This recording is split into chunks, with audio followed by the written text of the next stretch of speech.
स्टाइलम से शुरुआत करते हैं। बेसिकली 1400 करोड़ का मार्केट कैप है कंपनी का, 23 के पी पर चल रही है, 24 ओहो ये देखो कितनी बढ़िया खबर है।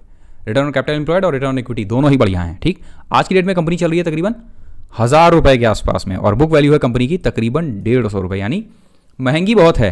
किस हिसाब से? प्राइस टू बुक के हिसाब से बहुत महंगी है कंपनी। ठीक है, प्राइस टू बुक के हिसाब से कंपनी महंगी है। चार्ट पैटर्न बढ़िया है, कॉन्टिन्यूसली अप ट्रेंड है, और ये वाला जो रनअप था ये तो बिल्कुल मतलब बहुत ही ज़बरदस्त था। 7 गुनी करीब कंपनी हो गई थी और 1400 का ऊपरी स्तर था जहाँ से कंपनी नीचे गिरी है। अब देखते हैं जरा कंपनी का बिजनेस। ठीक, और उसके साथ में इसकी सीधे वेबसाइट खोल लेते हैं और एक बार तिजोरी पे भी डाल देते हैं, देखते हैं क्या इन्फॉर्मेशन तिजोरी के पास में अवेलेबल है इसके बारे में। ठीक है, चलिए धंधा देखें स्टाइलम का। ये रहा, is engaged in the manufacturing of the decorative laminates under the brand name Stylum and export its product primarily to European and Southeast Asian countries। सबसे पहली इंफॉर्मेशन तो यही मिल गई। क्या बनाती है कंपनी? डेकोरेटिव लैमिनेट्स बनाती है ना। लैमिनेट्स क्या क्या होते हैं? लैमिनेट्स होते हैं एक तो ज़मीन में जो लगते हैं आपके आर्टिफिशियल जो क्या कहते हैं होती है ना, मतलब टाइल्स की जगह पर जो लगते हैं ये, या फिर डेकोरेटिव लैमिनेट्स हो सकते हैं दीवार पर लगने वाले भी, या फिर किसी चीज़ को रैप करने के लिए। तो अब देखते हैं ज़रा कि यहाँ क्या क्या है डेकोरेटिव लैमिनेट्स में। ओके, सो दीवारों पर लगने वाले और प्लस ज़मीन पर लगने वाले लैमिनेट्स ये बेसिकली बनाने का काम करती है ये। ठीक है, और इसके अलावा इन्फॉर्मेशन क्या है? Largest laminate plant in Asia है इस कंपनी के पास में। The companies manufacturing facility located in the Haryana possesses the manufacturing capacity. It has Asia's largest laminated manufacturing unit in Haryana. तो ये कंपनी के लिए बड़ी अच्छी चीज़ है। वुडन फ्लोर और फर्नीचर्स, गुड, किसी ने सही बताया। Heavy reliability on exports, the company earn 65% of its revenue from the exports. ये एक अच्छी खबर है कंपनी के बारे में कि भाई बाहर से जो भेज रहे हैं बाहर, वो इस कंपनी के लिए सबसे बढ़िया बिजनेस है। तो यानी ये कंपनी 2 हिस्सों के अंदर है। Laminate sheets is called Sunmica, हाँ बिल्कुल सही है। ठीक है, सो और बाहर कहाँ कहाँ भेजती है? यूरोप में, मिडिल ईस्ट और फार ईस्ट में, अमेरिका में, साउथ अफ्रीका में और अदर जियोग्राफीज में भी भेजती है। Brand building, the company was an associate of IPL team. खैर ये बहुत ज़्यादा इंपॉर्टेंट नहीं है हमारे लिए, अगर कुछ और important. Value added products in laminates, laminate account for 100% of its revenues. It produces a range of laminates, decorative laminates, compact laminates, industrial laminates, speciality surface, metallic laminates, mirror laminates. Stylam has introduce several new products over the year. Now अब इसके साथ में एक important चीज़ है, क्या ये company, इसका मतलब किससे जुड़ी हुई है, किस सेक्टर से? इंफ्रास्ट्रक्चर से। घर बनेंगे, लैमिनेट्स इस्तेमाल होंगे। ठीक है, तो जब इंफ्रा को पुश मिलेगा तब इस कंपनी को भी पुश मिलेगा। ये एक मोटा मोटी, ठीक है ना, मतलब इंफॉर्मेशन रख लीजिए।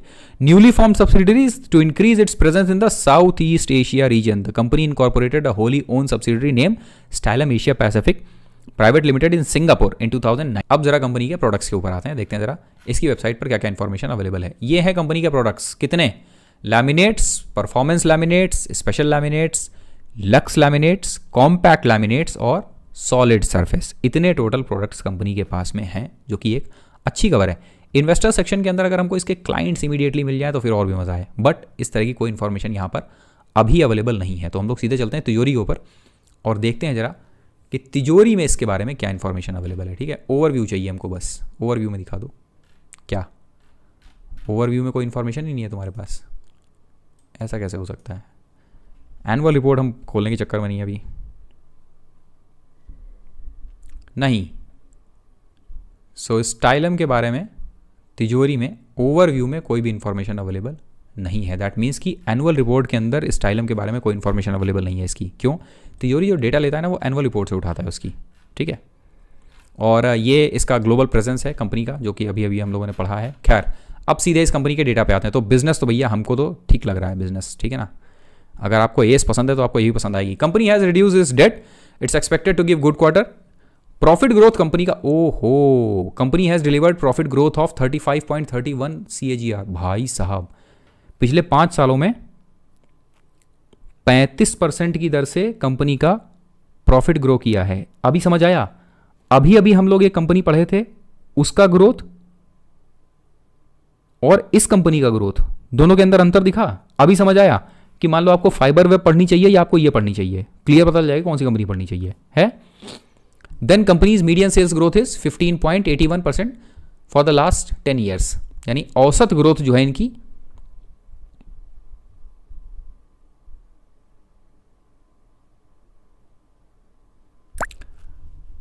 ठीक है, जो कंपनी की जो औसत ग्रोथ है वो तकरीबन 16% के करीब है। अब सीधे कंपनी के डेटा पे आते हैं। कंपनी की सेल्स ध्यान से देखिए, 150 करोड़, 185, 214, 264। बहुत सही, बहुत सही चेतन सर, बहुत सही। इसी वजह से कंपनी बेटर कैटेगरी में है हमारी। एज गुड, चलो थोड़ा सा ठीक लगा, ठीक है ओके। और जब हम लोगों ने पढ़ी थी उस समय FIIs DIs भी इसके अंदर कितना पड़ा हुआ था, FIIs DIs का हिस्सा इसमें तकरीबन 4% और DIIs थे 20% के करीब, ठीक है ओके ठीक। So continuously sales growth, top line देखो कितनी मजेदार है, मतलब टॉप लाइन देखो ना आप, 150 करोड़, 200 करोड़, 250 करोड़, 300 करोड़, 350, 450, 476, 650 करोड़, ठीक है। देन उसके बाद कंपनी का operating profit 14, 18, 23, 30, 46, 50, 80, 95, 106। 80 can not do anything, मतलब मजा आ गया देख के इतना ही, ठीक है। और उसके बाद मार्जिन्स 11%, 16, 15, 17, 20, 17, ठीक है, अच्छी चीज़ है। मार्जिन्स बढ़ नहीं रहे हैं बट घट भी नहीं रहे हैं, ऑलमोस्ट अप्रॉक्सीमेटली 16-17% के आसपास में स्टैटिक है। तो अगर 16-17% भी इस पर्टिकुलर सेगमेंट के अंदर कंपनी स्टैटिक कर ले रही है, दैट इज़ वेरी गुड, ठीक है ना, क्योंकि एक तो सिक्लिकल सेक्टर है ये, ठीक है ओके। अदर इनकम्स बहुत ज़्यादा नहीं है, अच्छी खबर है कंपनी के बारे में। इंटरेस्ट जो है वो कॉस्ट कम हो रही है, 11 करोड़ से घटकर 7 करोड़ के करीब हुई है, दैट मीन्स की कंपनी ने अपना जो लोन है वो चुकाया होगा, ठीक है। और उसके बाद कंपनी का नेट प्रॉफिट 9 करोड़ से बढ़ के 20 करोड़, देन वहाँ से 40 करोड़ और अभी इस समय 70 करोड़, ओके। और इसके बाद में अर्निंग पर शेयर ध्यान से देखिएगा, 6 रुपये से बढ़ता हुआ 40 रुपये, यानी अगर आप इस चीज़ को कंपेयर करिए कि 2015 से 2022 में, तो 6 7 42 7 गुना हो गया अर्निंग पर शेयर कंपनी का, ठीक है। इस पर्टिकुलर टाइम में कंपनी का अर्निंग पर शेयर 7 गुना हुआ है। कंपनी का ऑपरेटिंग प्रॉफिट 25 रुपए से बढ़ के 100 रुपए, 4 गुना। कंपनी का ऑपरेटिंग प्रॉफिट 4 गुना और कंपनी का earning per share 7 Guna. That means कि कंपनी कहीं ना कहीं अपने खर्चे कम कर रही है, यह कंपनी की इफिशियंसी दर्शाता है। और आपको यह दिखा कंपनी ने अपना जो लोन है वो कम किया है, that is very good. Compounded sales growth पिछले 5 सालों में तकरीबन 12%, थोड़ी सी कम है बट ठीक है, चल जाएगी। देन उसके बाद कंपाउंडेड प्रॉफिट ग्रोथ कंपनी का तकरीबन 35%। अब देखो आप, सेल्स कम हो रही है लेकिन प्रॉफिट बढ़ रहा है, ऐसा कब होता है कि कंपनी सेल ना करे, पहले साल 100 गाड़ियां बेची तो 100 रुपए कमाए, अगले साल 80 गाड़ी बेची लेकिन 100 रुपए कमाए, ऐसा कैसे हो सकता है? ऐसा तब होता है जब कंपनी अपने खर्चे कम करती है, ठीक है। और ये चीज जब कंपनी अपने खर्चे कम करती है तो इसका मतलब है कि भैया कंपनी बहुत सही काम कर रही है, अपने खर्चे अगर कम कर रही है कंपनी, ठीक है। चलो सर अभी देखते हैं, ठीक। देन उसके बाद में स्टॉक प्राइस CAGR, अगर ये इतना सब हो रहा था तो स्टॉक प्राइस के अंदर भी बढ़ोतरी होनी ही थी। पिछले 5 सालों में तकरीबन 30% का CAGR मिला है, ठीक है ना। और उसके बाद रिटर्न ऑन इक्विटी कंपनी का अच्छा है, 21% के करीब है, इससे ज़्यादा कुछ नहीं चाहिए। अगर 21% का रिटर्न देती रही ना कंपनी 5 साल, भाई साहब और कुछ नहीं चाहिए कंपनी में, ठीक है। चावला सर अभी बस एक बार इसको खत्म कर लें, 2 मिनट में खत्म कर देंगे, ठीक है ना। मॉडरेटर्स काइंडली चावला सर की क्वेरी याद रखिएगा, ठीक है। देन उसके बाद में कंपनी की बैलेंस शीट बहुत ध्यान से देखिए। ये सब देखो जो हम बताते हैं ना, वॉरेन बफे, अगर आप लोगों ने नहीं पढ़ा है ना तो वॉरेन बफे के जो एनुअल लेटर्स हैं ना उनको पढ़ो। वॉरेन बफे के एनुअल लेटर्स में से बीच बीच में से आपको एक एक पॉइंट मिलेंगे और वो पॉइंट आपके लिए किसी भी कंपनी को पढ़ने के लिए मतलब वो हो जाएंगे रामबाण, ठीक है। जैसे वो उनका सिंपल है कि हम हमेशा कोट करते हैं, आप लोगों को भी याद हो गया होगा कि भैया शेयर कैपिटल कंपनी की बढ़नी नहीं चाहिए। अगर शेयर कैपिटल लगातार बढ़ रही ना साल 10 साल, तो इसका मतलब है कि प्रमोटर बेच रहा है कंपनी, तो दूर रहो कंपनी से। आप देखो कि 2010 से लेकर 2022 10 साल में इसकी शेयर कैपिटल केवल 2 बार बढ़ी है, 7 करोड़ से 8 करोड़ हुई, बस इससे ज़्यादा कभी भी नहीं। बहुत बढ़िया चीज़ है ये। कंपनी का कैश रिजर्व आउटस्टैंडिंग है भाई साहब, 30 करोड़ से बढ़ के 70 करोड़ से 200 करोड़ से 250 करोड़ से 250 करोड़। मतलब ऐसा डाटा दिखता है तो ना पूरे दिन की थकान, ऑफिस की सारी स्टुपिडिटी जो जूनियर्स करते हैं वो सब भूल जाता है आदमी। मतलब ये कंपनी है बेहतरीन।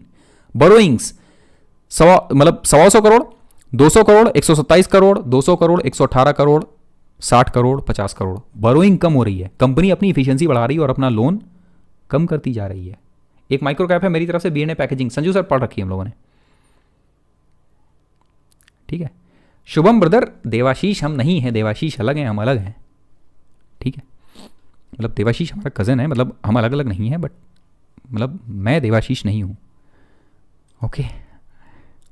और उसे चेहरे के पीछे क्यों जा रहे हो भाई, नॉलेज पकड़ो ना, ओके और अब इसके बाद में देन यहाँ से इतना हो गया। अब उसके बाद में कंपनी का कैश फ्लो बहुत सही चीज़, अरे भाई साहब गजब चीज़ है। देखो ज़रा इसको, पिछले 10 सालों में या 11 सालों में कह लीजिए आप, कंपनी का जो कैश फ्लो फ्रॉम ऑपरेशंस है वो केवल 2 बार नेगेटिव रहा है, बाकी हर बार कंपनी ने अपने कैश फ्लो से प्रॉफिट कमाया, मतलब अपने ऑपरेशन से प्रॉफिट कमाया है। देखो कितनी बढ़िया चीज़ है ये, है।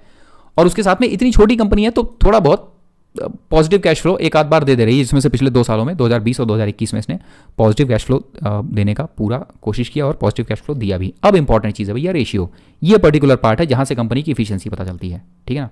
स्टाइलम का चार्ट देखेंगे, हाँ मसल गैराज बिल्कुल बिल्कुल देखेंगे एकदम, ठीक है। कैश कन्वर्जन साइकिल ध्यान से देखिएगा कंपनी का 116, 143, 111, 117, 115, 106। नाउ इसके अंदर कोई बहुत ड्रास्टिक चेंजेस नहीं आ रहे हैं, ठीक है, बहुत तेजी से बढ़ नहीं रहा है, बट अप्रॉक्सीमेटली एक पर्टिकुलर लेवल पर स्टैटिक है। दैट मीन्स कि कंपनी अपनी इफिशियंसी को मेंटेन किए हुए 2014 में, 2015 में, 2016 में, हर जगह इसने तकरीबन 100 के आसपास ही रखा हुआ है इसको, ठीक है। और उसके बाद वर्किंग कैपिटल डेज 85 दिन जो हुआ करते थे वो धीरे धीरे बढ़कर तकरीबन 101 दिन हो गए हैं, जो 2018 में 2017 में भी स्टैटिक ही है, यानी कि कंपनी की इफिशियंसी के ऊपर कोई बहुत ज्यादा फर्क नहीं पड़ा है, नेगेटिव नहीं पड़ा है। अगर आर्यन ब्रदर 720 पे चलाओ ना इसको 720 पे, तब क्लियर आएगा। अगर नेगेटिव नहीं है तो ये भी एक अच्छी, देखो बुरी खबर का ना आना एक अच्छी खबर है, ठीक है। तो घटा नहीं है इसका, वर्किंग कैपिटल डेज खराब नहीं हुए हैं, ये भी एक अच्छी खबर है। और उसके बाद में रिटर्न ऑन कैपिटल एम्प्लॉयड ध्यान से देखना आप, आरओसी 16%, 18%, 19%, 15, 20, 17, 24। भैया इस माहौल में भी अगर कंपनी 20% के आसपास आरओसी मेंटेन कर ले रही है, और उसमें से भी, ठीक है, उसमें से भी क्या 20 से 24% लास्ट के 3 सालों में अगर उसने लगातार बढ़ाया है, तब तो ये बहुत ही बढ़िया खबर है, ठीक। इससे बढ़िया कुछ नहीं हो सकता है। शानदार दया, मजा आ गया बिल्कुल पढ़ के।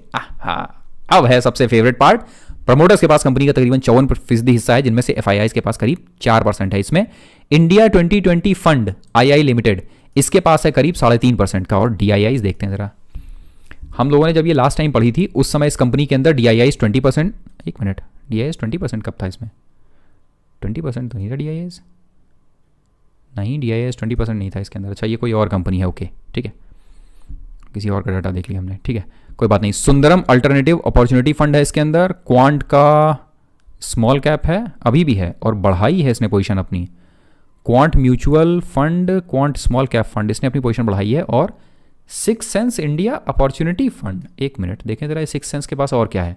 अब हम लोग क्या कर रहे हैं, यहाँ से उस फंड के अंदर जा रहे हैं, देखें उस फंड में क्या है। देखो इंडिया 2020 फंड के अंदर स्टाइलम है और V2 रिटेल है।